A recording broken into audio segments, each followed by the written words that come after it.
கண் திருஷ்டி இருக்கிறத எப்படி கண்டுபிடிக்கலாம்னு தெரியுங்களா? பொதுவா ஒருத்தவங்க நல்லா இருந்துட்டாலே ஒருத்தவங்களுக்கு பிடிக்காதீங்க. அப்படிங்கிற ஒரு பட்சத்துல தான் இந்த கண் திருஷ்டி அப்படிங்கறதே வந்துட்டு நமக்குள்ள வரும். அதெல்லாம் நம்ம கிட்ட இருக்கு அப்படிங்கறத எப்படி தெரிஞ்சுக்கலாம் அப்படிங்கறத பத்தி இந்த ஒரு வீடியோல தெரிஞ்சுக்கலாம். வீடியோக்குள்ள போறதுக்கு முன்னாடி மறக்காம என்னோட சேனலை சப்ஸ்கிரைப் பண்ணி வச்சுக்கோங்க. முதல்ல என்னன்னு பாத்துக்கிட்டீங்கன்னா, வீட்டுல இருக்க பொருள்கள் எல்லாமே திடீர்னு உடையிறதுங்க. எக்ஸாம்பிளுக்கு கண்ணாடி, விளக்கு, இல்லைன்னா தட்டு, இது மாதிரி பொருள்கள் எல்லாமே உடையிறது. ரெண்டாவது என்னன்னு பாத்தீங்கன்னா, வீட்டை தேடி வர்ற பறவைகள் எல்லாமே வீட்டை தேடி வராம வீடை விட்டு தூரமா போறது.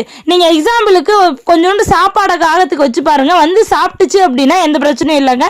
சாப்பிடாம போகுது அப்படின்னா உங்க வீட்டுல திருஷ்டி இருக்கு அப்படின்னு அர்த்தங்க.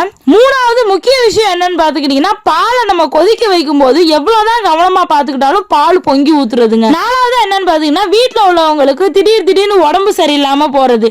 அஞ்சாவது லாஸ்ட் என்ன அப்படின்னு பாத்தீங்கன்னா, எப்ப பாரு சோம்பேறித்தனமாவே சுறுசுறுப்பு இல்லாம சோர்வாவே இருக்கிறதுங்க.